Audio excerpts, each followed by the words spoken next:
The era that molded Pat Tillman was one of sudden, seismic shifts in American identity. The attacks of September 11th, 2001, catapulted the United States into a new kind of global conflict, an open-ended war against terrorism. Afghanistan was the primary battleground, home to the Taliban regime that had harbored al-Qaeda leaders. Soon after, the invasion of Iraq followed, broadening the scope of America's military actions in the Middle East and Central Asia. Fear, patriotism, and political debate reverberated through every corner of the country. Some Americans simply put flags on their porches or offered moral support. Others lined up to enlist, galvanizing a sense of national unity that hadn't been felt since perhaps World War II. And then there was Pat Tillman, a star defensive back for the Arizona Cardinals, who shocked everyone by turning down a multi-million-dollar contract and opting instead to become a U.S. Army Ranger. Born on November 6, 1976 in Fremont, California, Patrick Daniel Tillman grew up as the oldest of three boys in a tight-knit, sports-loving family. His father was a lawyer, and his mother a dedicated presence at home. Pat was a restless child, known for both his competitiveness and his introspective side. At times, those traits clashed. He could be brash on the football field, leveling opposing players with a fearless tackling style, then return home to read philosophy or debate existential questions around the dinner table.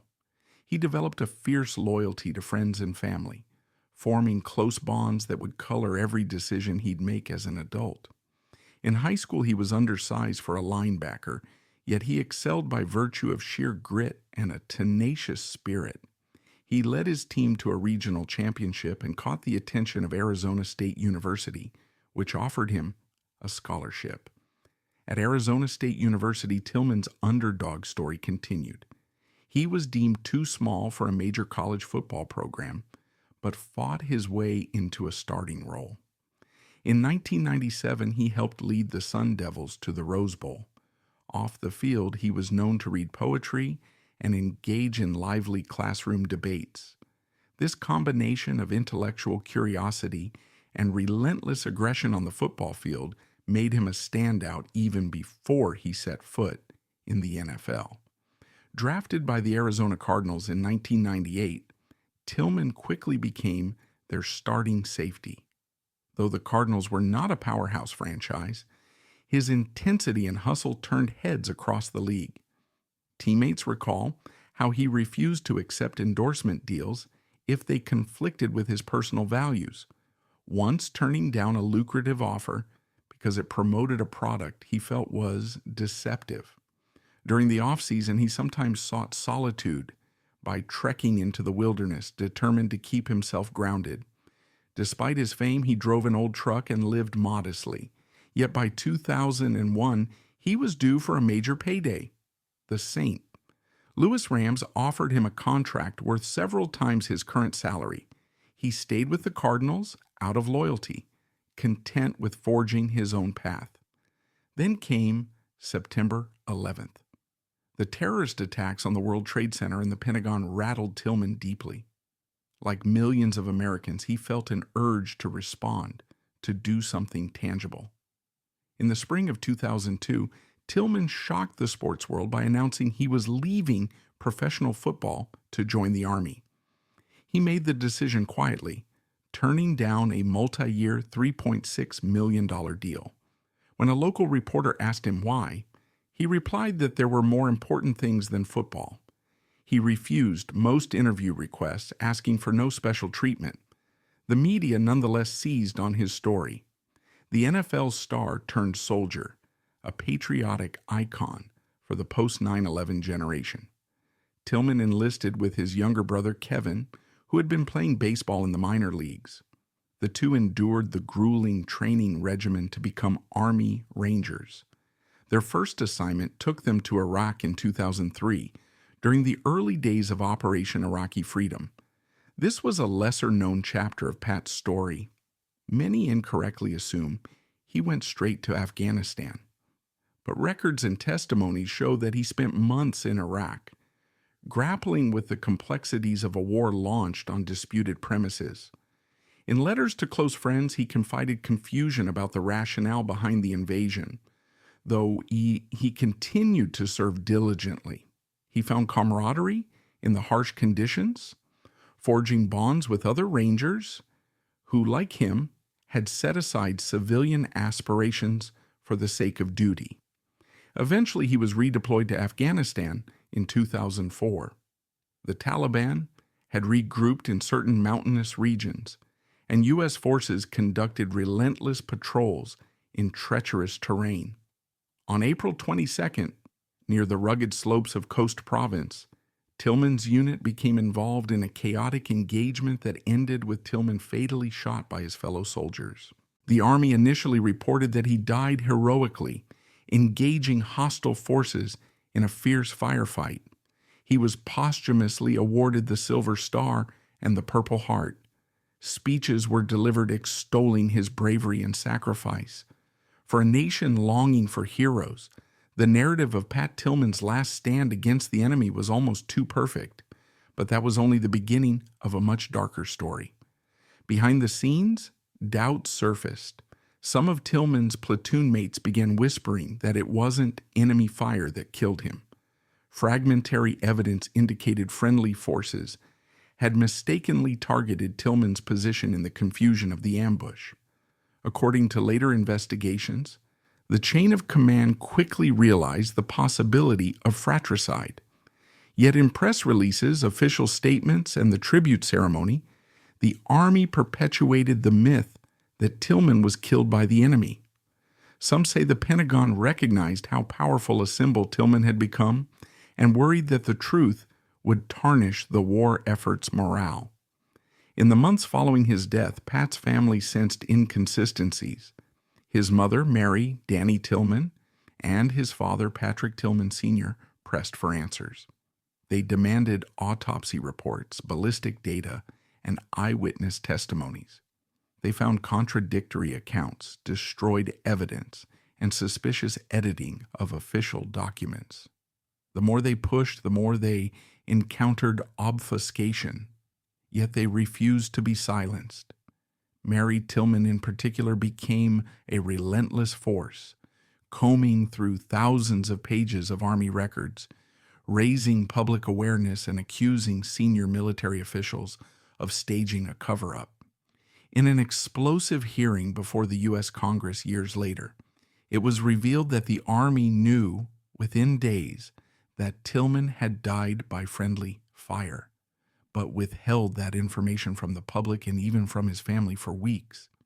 This revelation sent shockwaves through a nation that had idolized Pat as the quintessential American hero. Public backlash was swift and intense. If the military had lied about a figure as prominent as Tillman, what else might have been distorted?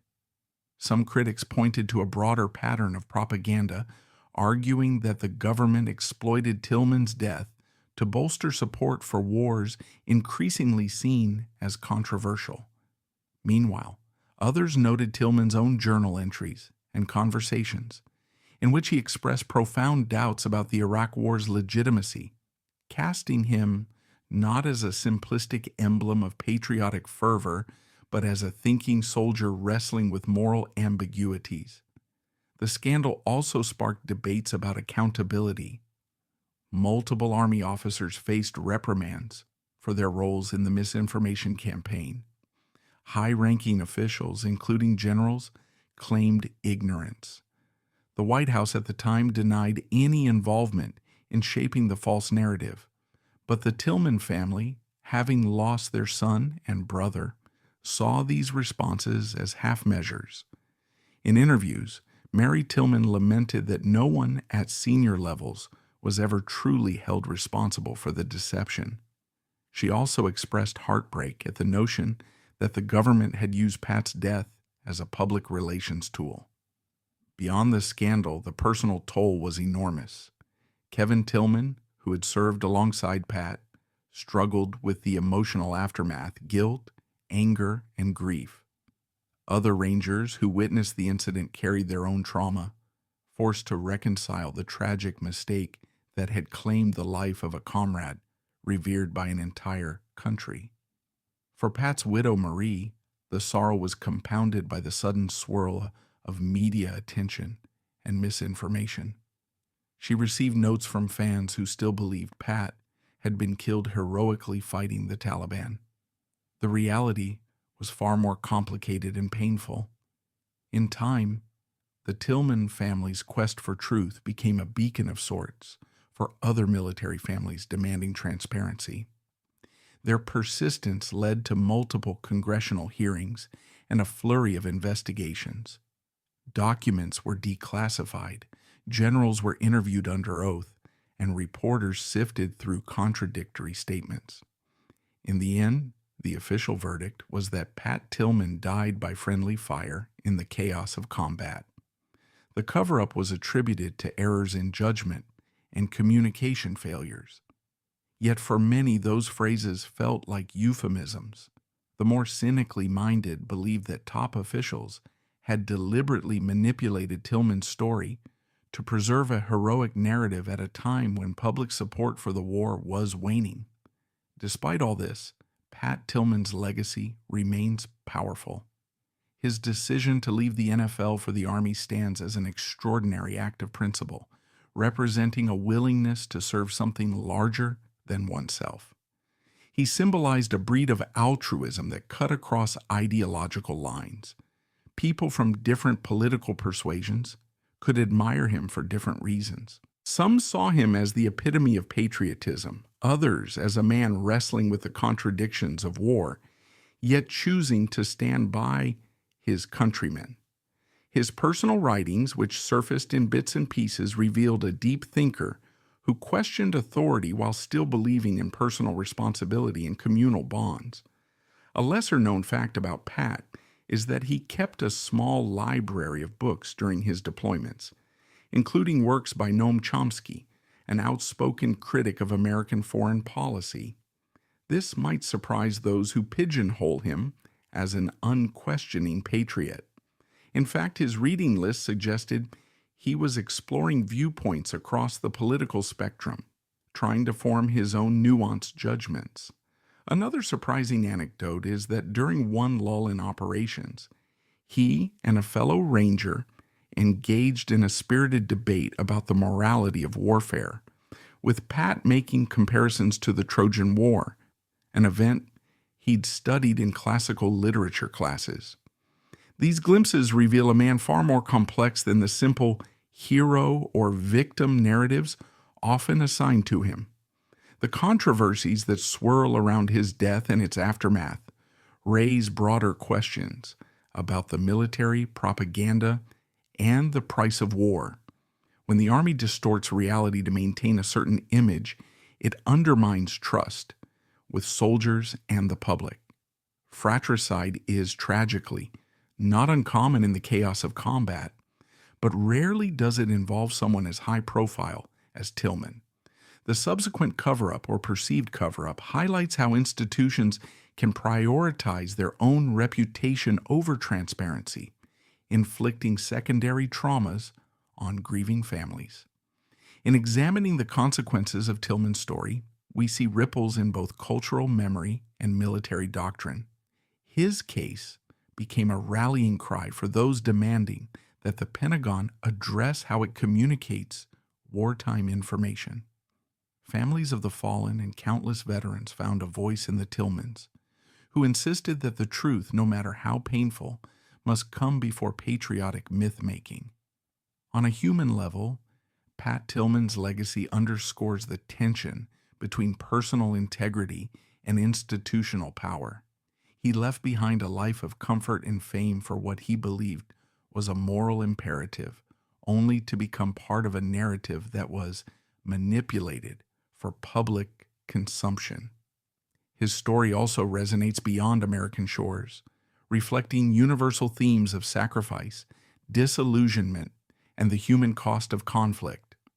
War does not only claim lives through enemy bullets, it sometimes consumes its own in tragic mistakes. The illusions of glory can crumble in a single miscalculated moment, leaving families to grapple with the what-ifs and whys. For older audiences, Tillman's journey may evoke memories of past generations who volunteered for service under uncertain circumstances. Think of World War II, Korea, or Vietnam. For younger viewers, he stands as a figure who lived a social media age's dream, an NFL star, yet chose a path that few would dare follow. Ultimately, Pat Tillman's life and death serve as a stark reminder that heroism is not a one-dimensional concept. It can involve bravery on the battlefield, but also moral courage, speaking out, asking questions, and confronting uncomfortable truths. The family's relentless pursuit of honesty, in the face of bureaucratic deflection, transforms his narrative from a simple war hero story into something far richer, more troubling, and more human. Perhaps that is why The Tillman Story, the documentary released in 2010, drew such powerful responses.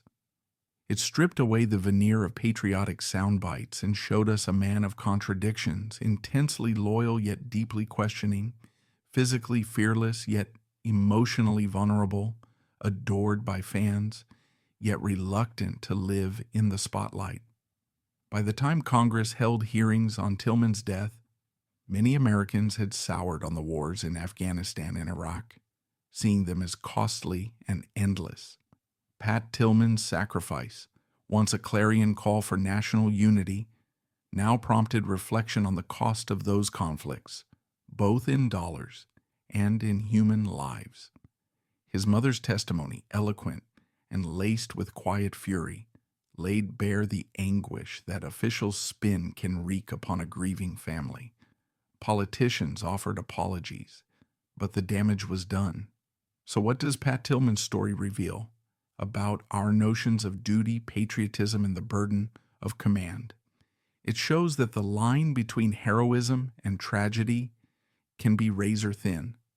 A man can embody the highest ideals of service and still fall victim to the confusion and chaos that war inevitably brings. It reminds us that institutions, even those that command our respect, are capable of manipulation when preserving an image seems necessary. As we reach a conclusion, one can imagine the echo of Pat's footsteps reverberating through an empty stadium or across a quiet desert valley in Afghanistan. He was not perfect. No soldier, no person ever is. But he embodied an earnest desire to live authentically, to align his actions with his principles.